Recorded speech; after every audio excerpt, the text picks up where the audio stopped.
Hello and welcome to the Predictable B2B Success podcast brought to you by Sproutwood.com. I'm Vinay Koshy and our guest today is Martin Pietrzak.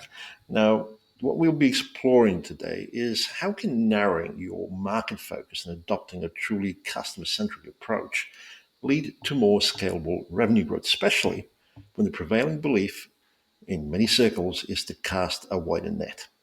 Now, why is this important when there are so many solutions and so much information available? Because B2B companies continue to face significant challenges. Here are just a few.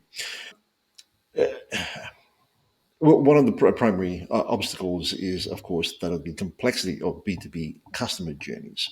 In fact, Gartner reports that the average buying group consists of 6 to 10 decision makers, making it difficult to maintain a narrow focus and deliver a consistent customer-centric experience across all touchpoints. Another, of course, is the prevalence of organizational silos. According to research, 52% of businesses report that functional silos prevent data sharing, hindering their ability to be truly customer centric. And finally, many organizations often struggle with outdated technology and processes. In fact, they become quite complacent with problematic systems and data processes, failing to adopt new technologies that, again, could enhance their customer centric capabilities. I'll add just one more. In my opinion, and this is purely anecdotal, is the fact that companies perhaps overestimate their ability to be empathetic. So there is a significant amount more that could be done, but we'll be exploring that with Martin. Martin, you head up Pinch Marketing.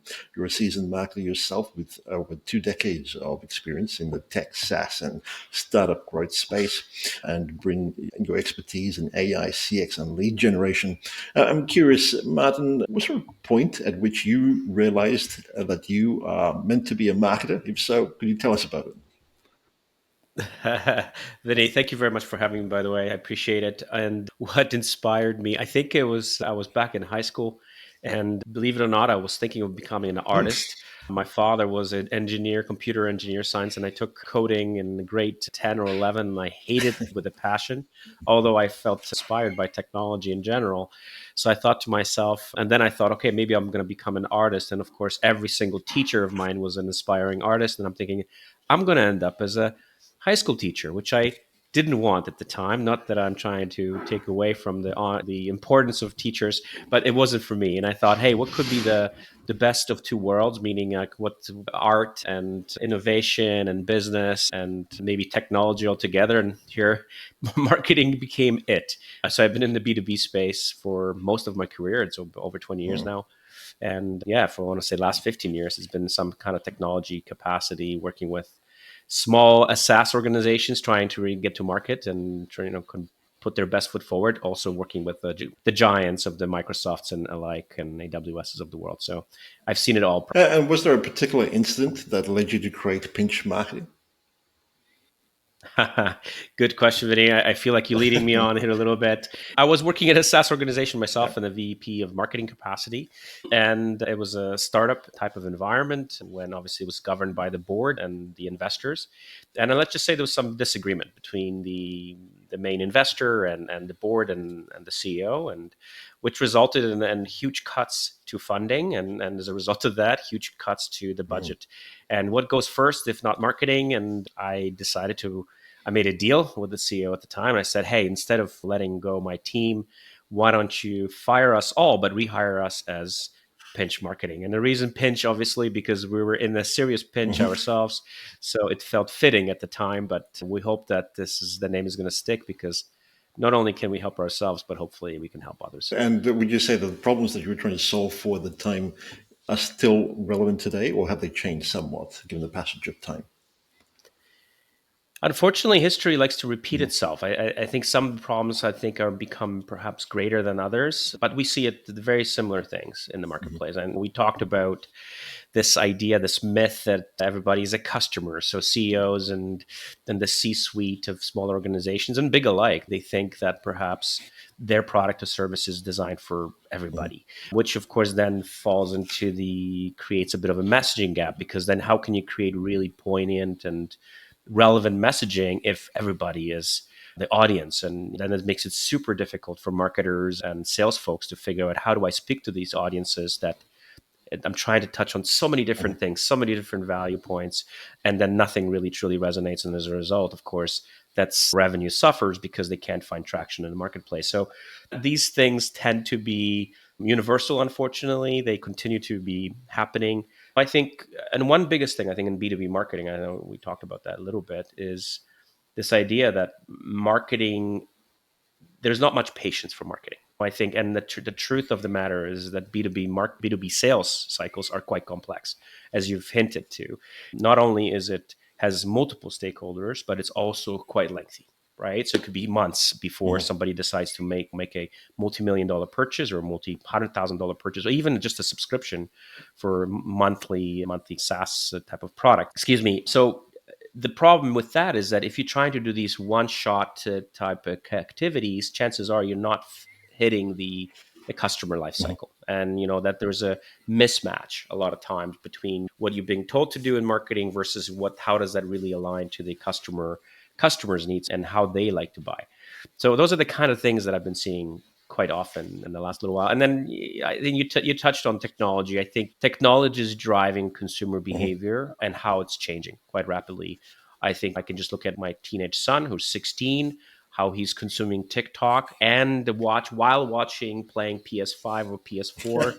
Their attention spans are shrinking, and how content and how marketing messages are consumed is quite different than it was, just a few years ago. Lots to unpack there. But I'm also curious, given your journey to date, what would you say is your personal area of strength? When I think about what we do really well, I think we are really good at challenging our Hmm. customers. And what I mean by that is rather than just taking their word for why they think they're good in Mhm. the marketplace, we trying to challenge them a bit and say, really, and not just them, the C-suite, but also someone hopefully who's a good proxy for their customer experience, and saying, hey, what does that experience really look like for your customers? What do they truly value about you, your service, the Mhm. people, the experience that they have with you? And what we find through that discovery is that a lot of them are not on the same page. So even just getting a few stakeholders in one room is quite revealing and many times. You get the CEO and you get the CRO and you got the CTO and CIO and all these people in the room, plus some of the sales folks or customer success folks who are really good proxy for the customers. Hmm. And you quickly realize it's not really fully aligned. So it's that discovery period really helps to flash out some of those nuances perhaps and differences, and then but what it does, it brings it make that realization makes them come to the table and say, we have some homework to do, we need something else, that we need to figure out what is that north star, the Mhm. vision and the messaging that's and the positioning in the marketplace is really going to truly resonate with our audiences. So that's what we do. I hope like we try to convert that into a story that we're going to tell them. That's very interesting. And perhaps I could get you to put a different angle or certainly elaborate on this by asking you this question. In that area of strength, what would you say is something that businesses don't know but should? If you go, hey, what they should know but they don't, I think going back to this idea of everybody is our customer, maybe let's go there Mhm. for a little bit. um, and I don't want to call out anybody, anybody out here, but a lot of the C-suite folks I think are victim to Mhm. this, and this founders especially, because they have a strong belief in their solution and their product, and I call it the optimism bias.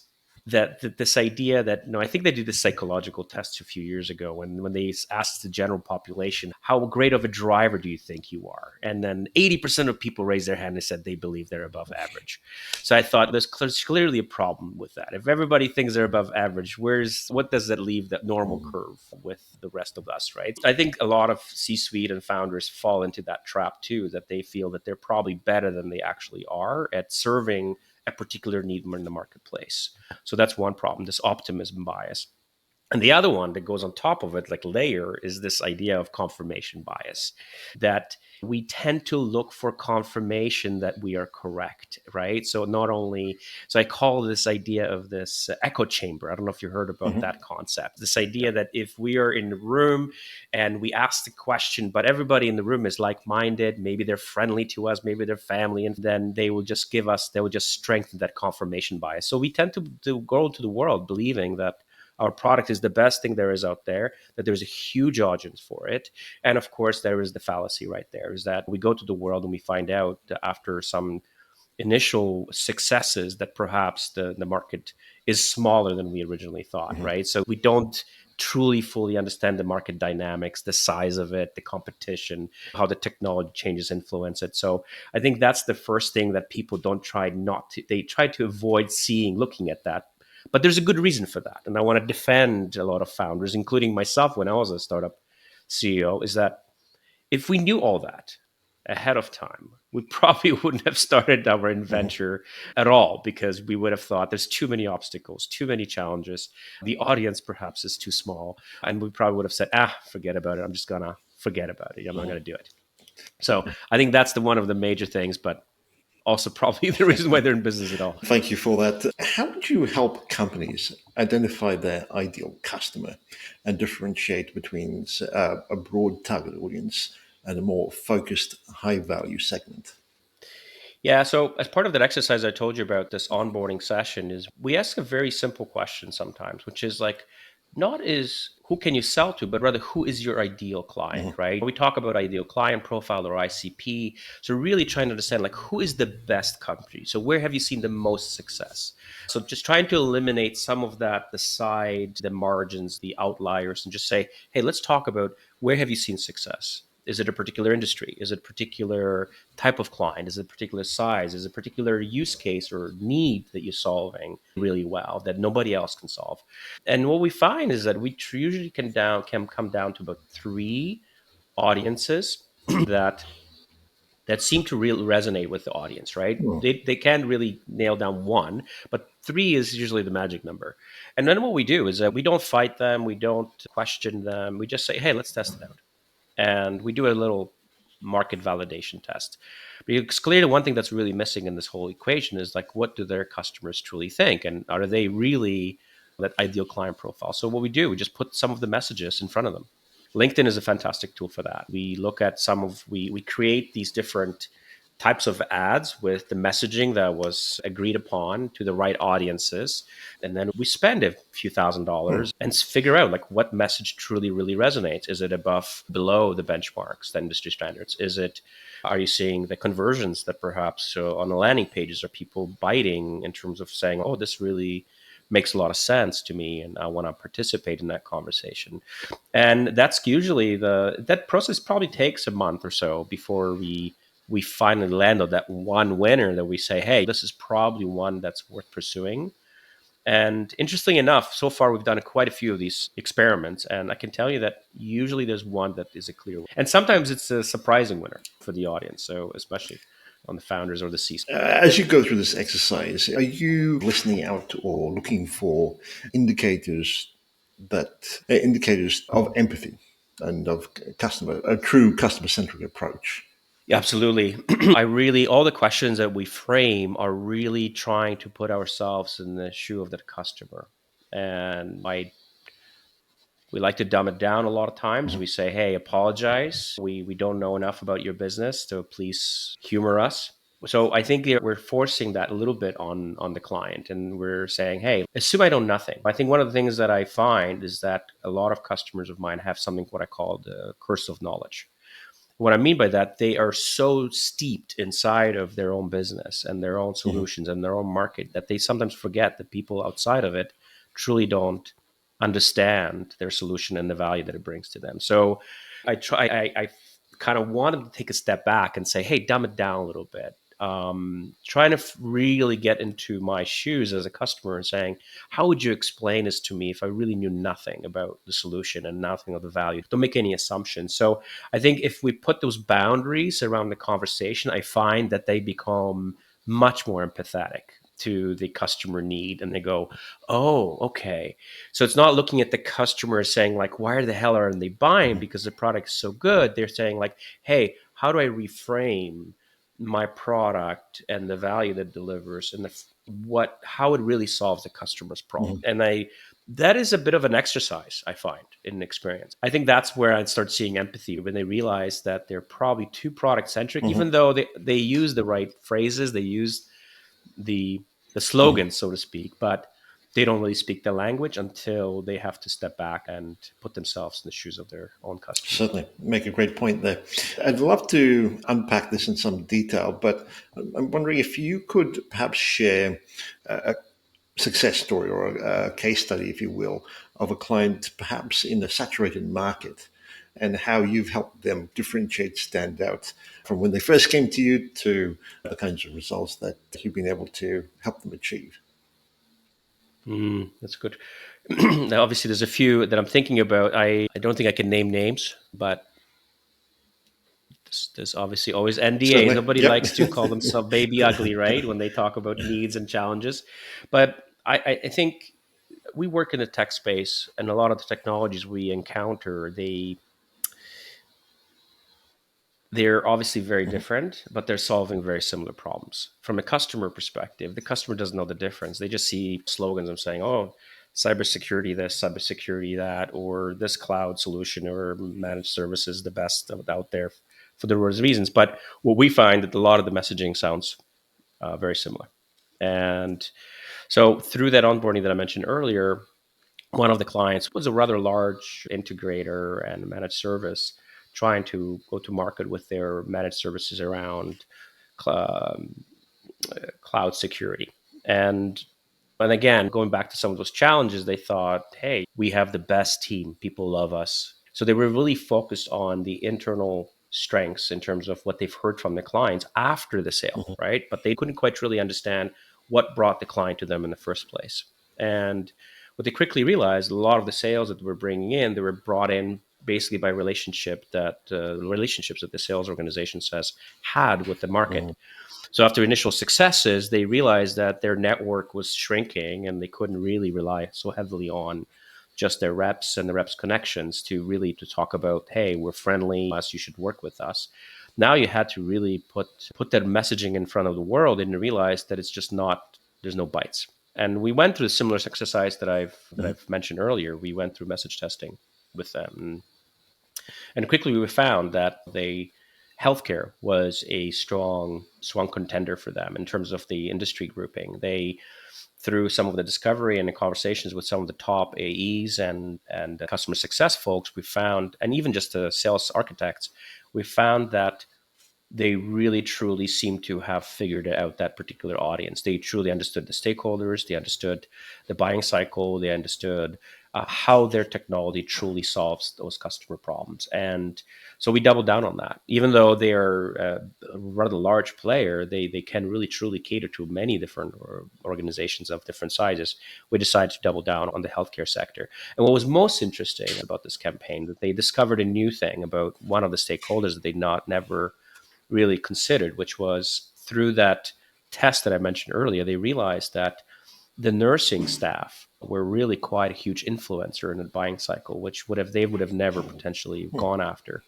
So rather than going just after the administrative staff of hospitals, for as an example, or maybe even doctors or to patient care, they realized that the head nursing staff members were quite influential because those are the people that obviously work with this mhm, technology the most, and they have quite a lot of say. If you think about doctors, they a lot of times they just go and they just go run from patient to patient, but who does the administrative work? And a lot of that work unfortunately falls on the nursing staff. And so that was a huge win, is to the discovery that one of the really key stakeholders in that buying cycle was in fact someone who they've never talked to before in the past.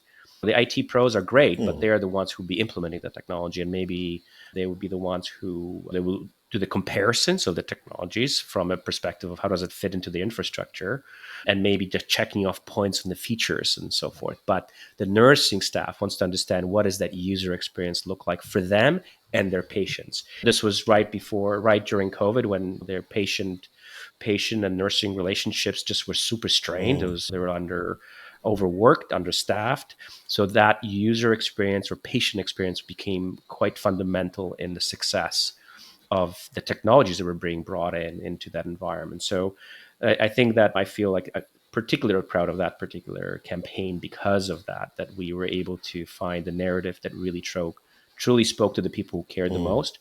And as a result of that, we saw some great success, huge lift in a number of conversions, a lot of conversations. Now, as you can imagine, the buying cycle for selling to the healthcare sector is quite complex. A lot of depending on rules and regulations. A lot of times they're funded by governments in some capacity. So they've been. I haven't seen necessarily all the fruits of that labor, but we certainly saw some of the early examples of a lot of leads that came through and generated opportunity as a result of that. So, were you measuring just leads, or were you also looking at the length of the sales cycles, or other metrics? Yeah, in this particular scenario, because the sales cycle was so rather Mm, long and complex, we looked at two different things. One was obviously lead generation and the quality of the lead. And the quality of the lead was the time to that lead to become an mm, opportunity, to measure how quickly are they to become an opportunity. So how quickly can they be qualified and then being handed over to the sales organization, so that the handoff and that's the time for that to occur. And the other one was sales acceleration or pipeline acceleration, meaning like how is the marketing helping the sales organization push mm, and identify the next steps in that process. mm. So that was the major ROI that we looked at in that particular campaign. Leads in this instance are a little bit less Yeah. important, as much as the high quality leads are super critical for them to measure. And not surprisingly, every client we work with is looking at that.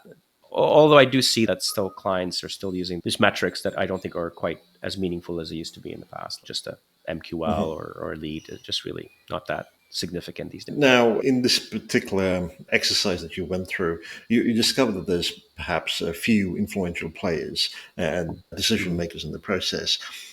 How do you get the messaging right so that it speaks to each of them, if not all of them? Yeah, great question, Vinny.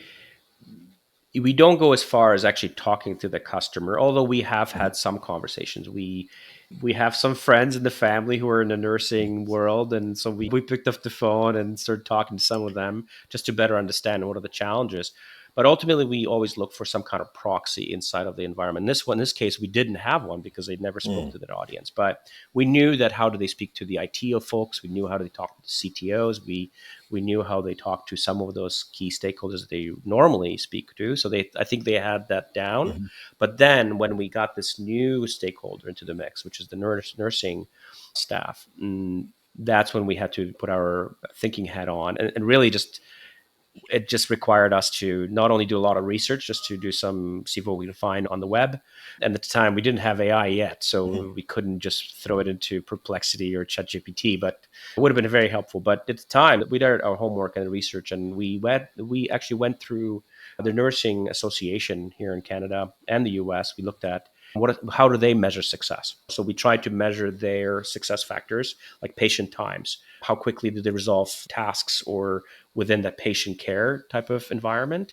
And then we said, hey, how can we translate those into what you're mhm. solving for the client? So that transition was huge. But really just trying to research, external research, but then validation by having just frank conversation with some of the nursing staff. Obviously, some of the actual conversations didn't make its way into the Mhm. actual content. It was a little bit too, I don't know what to say, uncensored, but we did have quite a few learning lessons as a result of that. Yeah. So, th- I'm just trying to mentally bring this down to a more practical level. Given all the information Mhm. that you've been able to gather, the identification of the different stakeholders, so to speak, are you actually creating content for each ICP, and perhaps Yeah, more specifically influences within an organization? in this particular instance, we did a lot of the messaging for the ads for multiple Right. stakeholders. It was mostly for the IT folks and the nursing Mhm, staff. We decided not to pursue doing creative for the C suite because they're just so elusive. mhm, Regardless, it would have been probably not the best use of their marketing funds.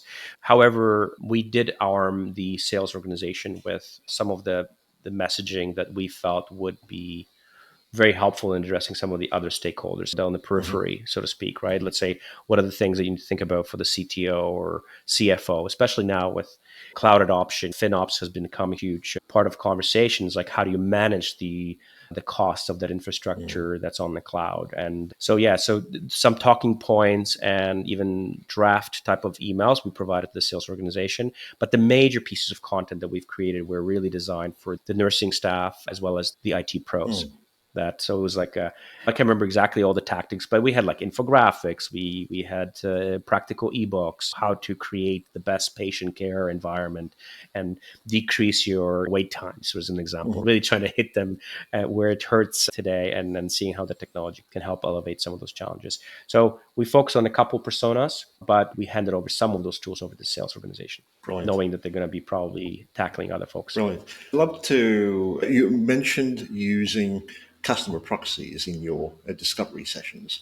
I'd love to understand how including them in these discussions impacts the final strategy, especially in light of what you just shared in terms of the kind of collateral that your content that you're able to produce.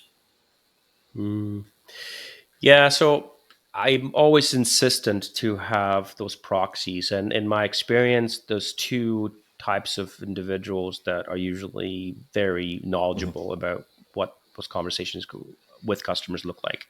A, it could be either the BDR or SDR organization, so the people who are doing prospecting outreach, and maybe they're the ones really trying to understand qualifying Mhm. those leads, and then having the AE who's going to have an ongoing relationship with the prospect throughout that sales cycle until it closes, and then customer successful. So those are the people who are after the sale, they're going to be trying to keep that client happy. And especially in the SaaS organization, just keeping the client happy is just as important as getting the client. And I think just generally, and I think that's why customer marketing is so critical these days, right, Mhm. as well. But going back to this point, I think that those are the best proxies. So basically, individuals on the ground, and I'm not saying executives who go and playing Mhm. golf with some of their clients. I'm talking about people who are dealing with the folks who are using the technologies and trying to use those technologies to solve their problems. C-suite to C-suite might be great, but sometimes a lot of these conversations are rather high Mhm. level, and they are lacking that level of specificity that is going to really help to find those golden nuggets, as I call them. What is it truly, really that pain point that really that we can help solve some of those customers, and that's where those individuals come in play.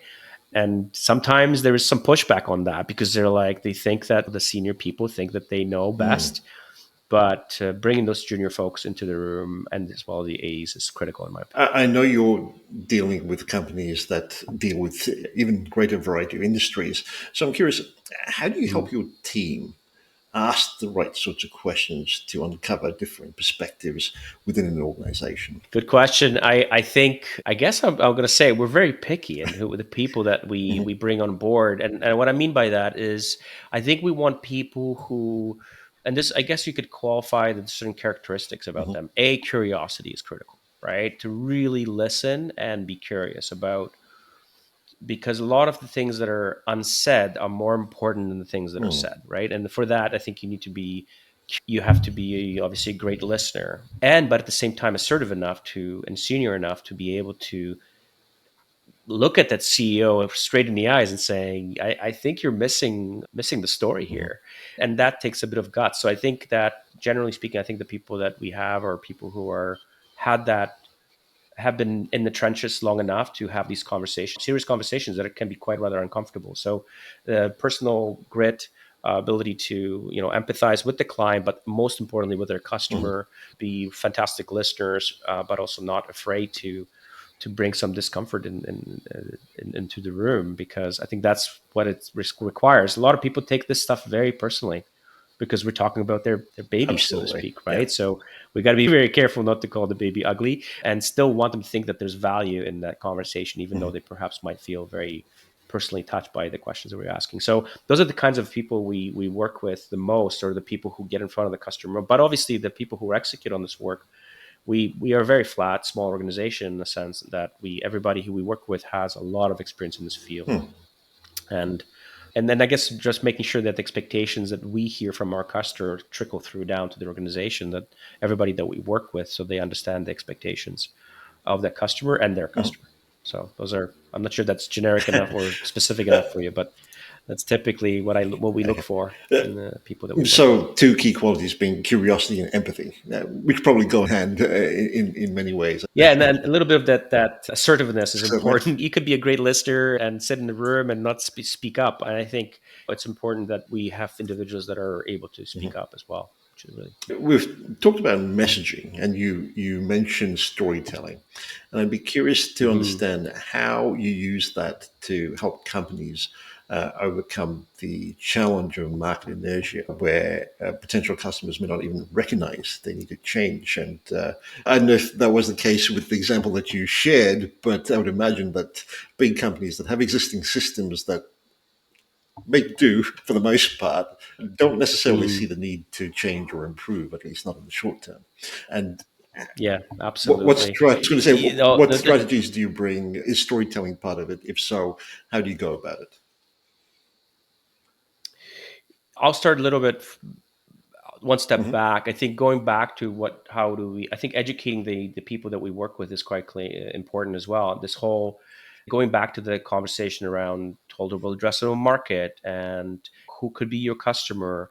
Then we educate them a little bit further and we say, hey, we teach them about this concept called 95 to 5. I'm not sure if you've No, heard that number, but basically it means that 95% of the market is not ready to buy and they're not shopping for mhm, anything of that you might be selling them. Only 5%. Now the question is, how do you find that 5% in the mhm, first place and then hope that they are willing to buy? The people who are in the status quo column could be in both, unfortunately.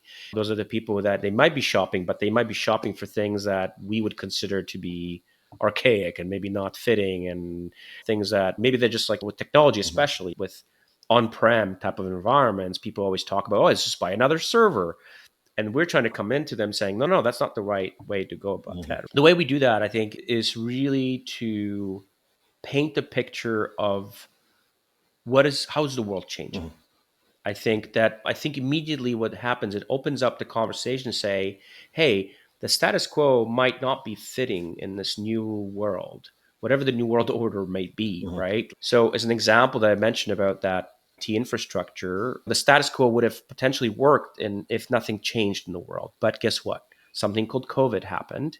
And now people were, rather than having everybody in one room or one building, or maybe three different buildings are connected, now you have hundreds of employees sitting around everywhere around their office. So now you have to have a technology that allows that level of hybrid work environment to work and work reliably so your business doesn't stall.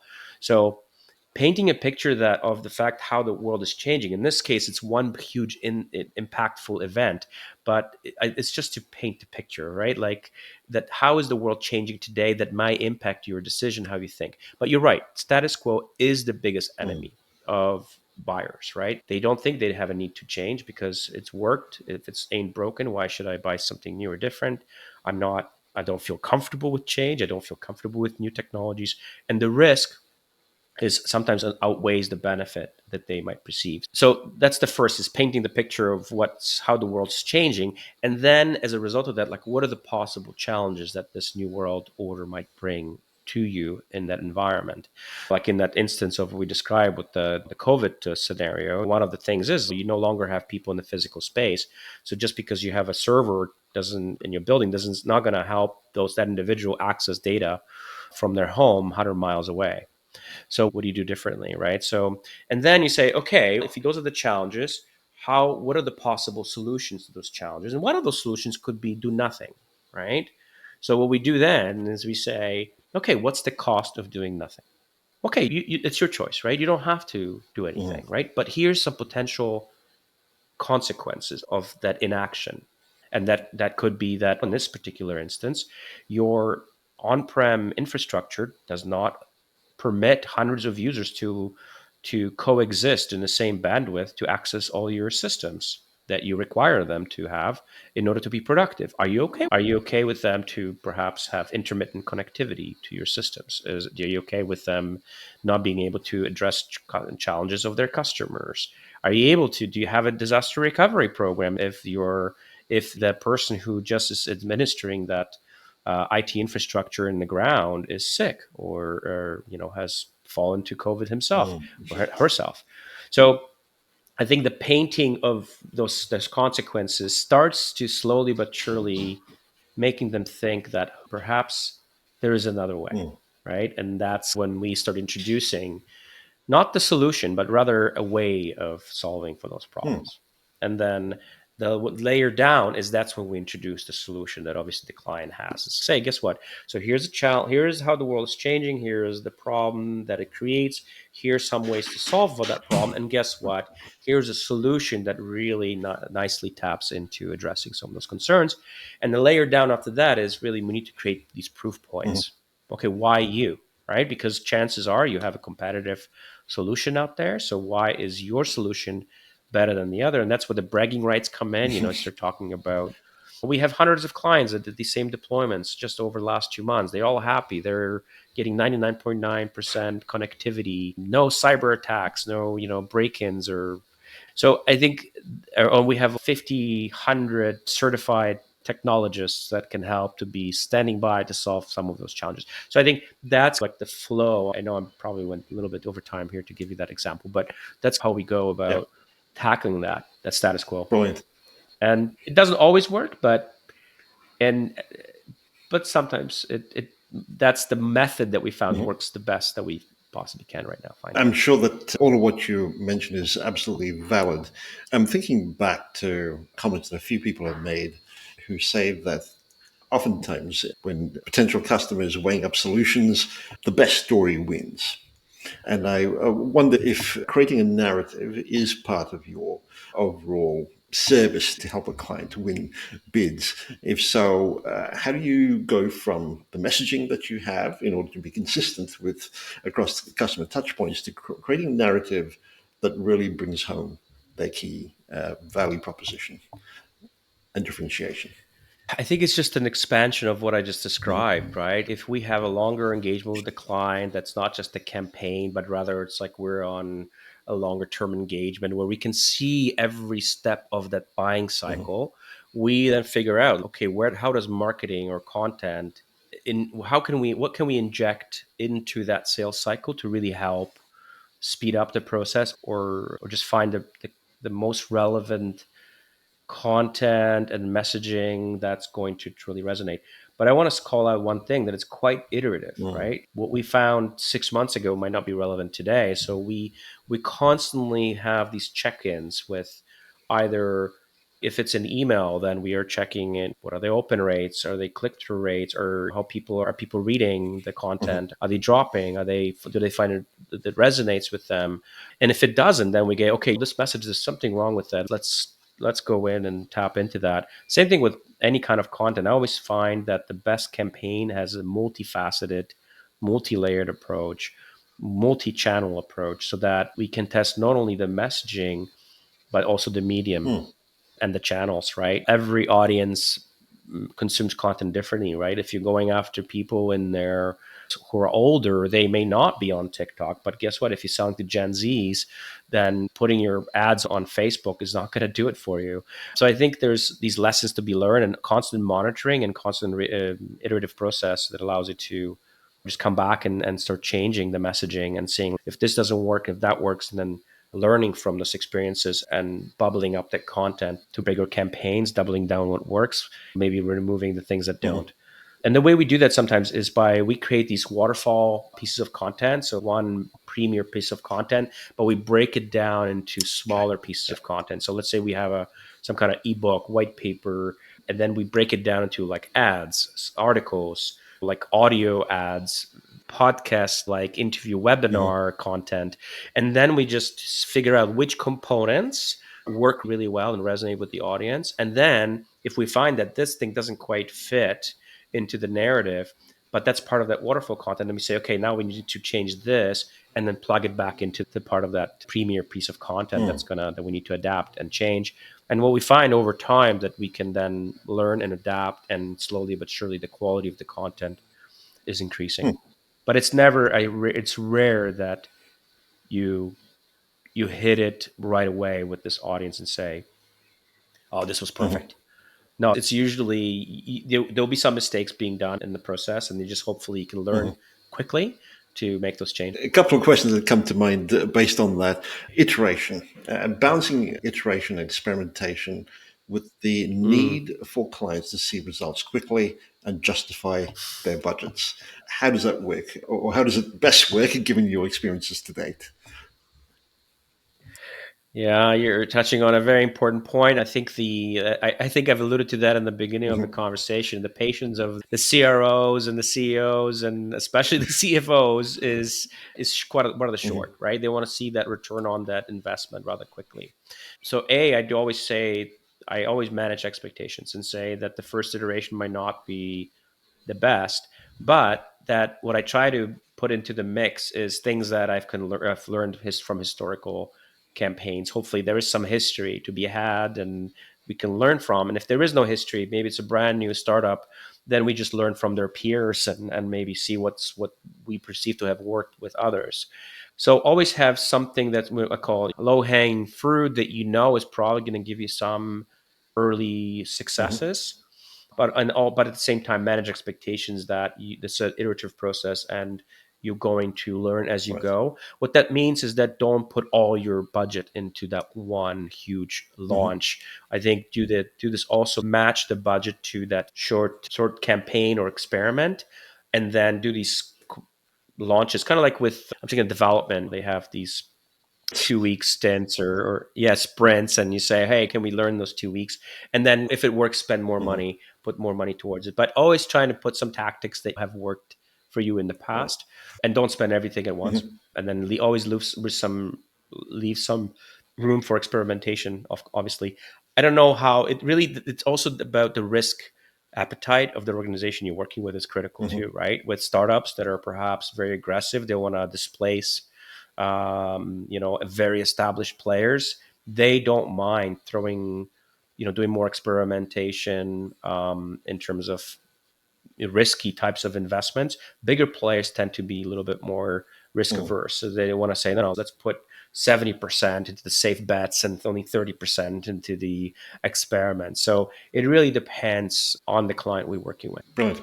Given this focus of being customer centric and building out a customer centric approach, do you find that there are perhaps a couple of areas that don't get much airtime, don't get talked about very much? If so, what would they be? I'm not sure if I understand the question. Do you mind repeating that a little bit? Like maybe rephrasing the question? Sure. I want to make sure I get the question Certainly. So we've fully. covered a fair bit of ground, but given the customer-centric approach that you're advocating for, that Mhm. companies take up, do you find that there's perhaps a couple of areas that often get glossed over or don't get talked about very much? If so, what would they be? From a customer centricity Hmm. perspective, beyond what the things that we already discussed, I think that we haven't really talked to is the changing consumer, right? And I don't know if customers of mine are revisiting that journey with their customer often enough. Maybe they're making some assumptions that nothing is Hmm. changing. And I think that's a bit of a huge risk, right? Is this idea that not only everybody's our customer, but everybody who is our customer is not changing. Hmm. And we know that's quite different, right? We saw how different it became during the pandemic, where people started consuming content obviously very differently than they used to before. We look at our kids' generation, how they consume content. I don't even think they've seen news on Hmm. TV.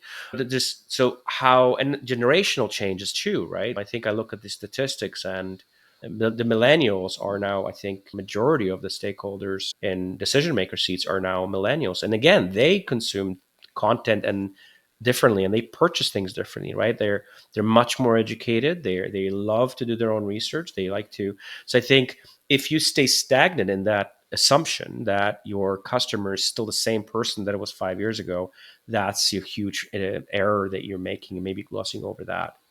That's Hmm. one thing I'm seeing is that you get somebody in the room that hasn't been in touch with their customer recently, or maybe they still only keep in touch with the same type of individual, but they're forgetting that there is the workforce dynamic is changing. I mean, the generational gap is quite huge. I think like 10 years ago, 5 years ago, if you told me that I'm going to buy shoes from Instagram, I would have said, you're crazy. Today, that's how kids buy these Hmm. products. They just buy them from influencers from their favorite YouTuber who happens to be showing them on some kind of while they're playing video games, and you're like, what? How is that happening? So I would have never thought that would be the case, but it is, right? And that's going to become much more of a big reality for maybe not us, but our kids. Certainly. Would you say that there's also a need for companies to ensure that their customers are fully utilizing their products and services and also realizing the value of their product on an ongoing basis, despite all the change that's occurring within and Mm. outside of the company? Yeah, I think I have a good, interesting story for you if we have a Sure. minute. I was once asked to, when I was still in the corporate environment, I was asked to be on part of the retention team for the company. They started seeing some issues with losing customers and they didn't quite understand why. So they wanted me to come in as a marketer and say, hey, can we throw something as individuals and bring them back? And what I finally quickly found out is that it's at that point it's too late. Mm, The decision to bring that customer back who's so disgruntled and they don't want to have anything to do with you. It's like in a marriage, right? Buying your spouse a trip to Hawaii or I'm not sure, to Thailand, and hope in hopes that's going to patch up all your marital problems that have been accumulating for the last mm, 10 years ain't going to solve the problem, right? So I think the same thing with client retention. I think that's why customer marketing and ongoing touch points from sales organizations is so critical, to keep on have a listening ear to what are your customers saying. Are they, and I think using the product is one of the first things, one of the first signals. So one of the things I did with this retention initiative, saying let's start that retention initiatives, was at the start of that relationship with an onboarding process. How do we onboard the customer? How do we welcome them? How do we ensure that they have a really good experience to get to? How do they feel really good about just paying the first bill with you? So maybe like a welcome package and the how to's, how to use the product. How do we make sure that they have a really great experience with their account manager, customer success person, to feel like they're supported? And what we found is that those individuals who signed up the quickest, they learn how to use the product the quickest, they start sharing that internally and start using all the features, they had a much higher retention rates for those who just left to their own devices and hoping for the best. So that's a huge, the beginning stages of that relationship are critical, right? And marketing can play a huge part of that. So we introduce these time-based type of communications depending on where they are in that cycle. So if they, prior to signing, we told them, hey, that's what's coming. When they signed, they said, hey, here's how you log in, here's how you add your users, and here's some interesting content how others have succeeded using our platform or service. And then, hey, based on their action on the platform, we can then personalize that experience and say, hey, we noticed that you're not using X, Y, and Z in terms of the features that I think could be quite valuable in your environment. So now with AI, I think that level of mm. personalization is so much easier to do, right? To Yep. say, let's make it super relevant to them and saying, I'm not sure about you, but I keep getting these emails from HubSpot. That's the platform we use. And they say, hey, this is how many contacts you've created in a Yep. sort of like email format. This is how many people engaged. This is your open rates. I'm like, that level of engagement makes me think, oh, I made a great purchase. And I'm seeing that. And I can also manage like internal champion to say, hey, I have 5 users who haven't touched that thing yet. How do I enable Mm, them? I think, and then from a customer marketing perspective, selling them on new features, new use cases, how to's, how others succeeded are quite critical, in my opinion, to keep the customer engaged, making sure the adoption is great. And what we found as a result of that, we were driving the retention rate.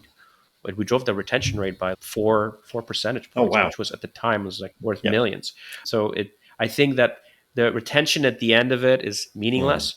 That starting the retention initiative right before they start is highly critical, and keeping those ongoing conversations so important. Absolutely. Great point there.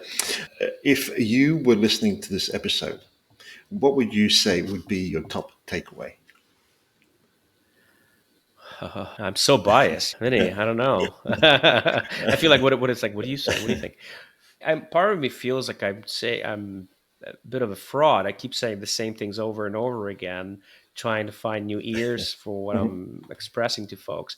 But I think this idea that I really like what you said in the beginning. I think that's new to me. This I never really thought in the relationship with the customer in terms of mhm, empathy, and I think that's really critical. I think this idea that you really have to sometimes get yourself out of that mindset to listen, to truly listen to what the customer needs. Like I think we do a much better job with that, or at least mhm. try, in our personal life, but I think we need to bring that to the table when we treat our customers similar way to say, and at the end of the day, they are people too, and they have their goals, ambitions to fulfill, and being empathetic to those needs and wants is going to be really important. Yeah, I think that's the one. Brilliant.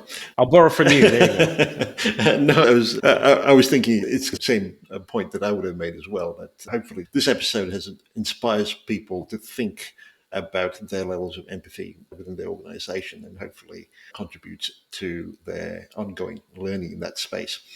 If Yeah. listeners are curious, want to find out more or connect with you, Martin, where would you recommend they head to? I think the simplest way is just to go on LinkedIn, look for my very complicated name. And if you can't remember the spelling of it, then just go to pinch.marketing. Just put it through the chat, email us. It's probably the easiest way to remember. So we'll include links to both of those in the show notes. But Martin, this has Thank been you. a terrific conversation. Thank you for doing this. Much appreciated.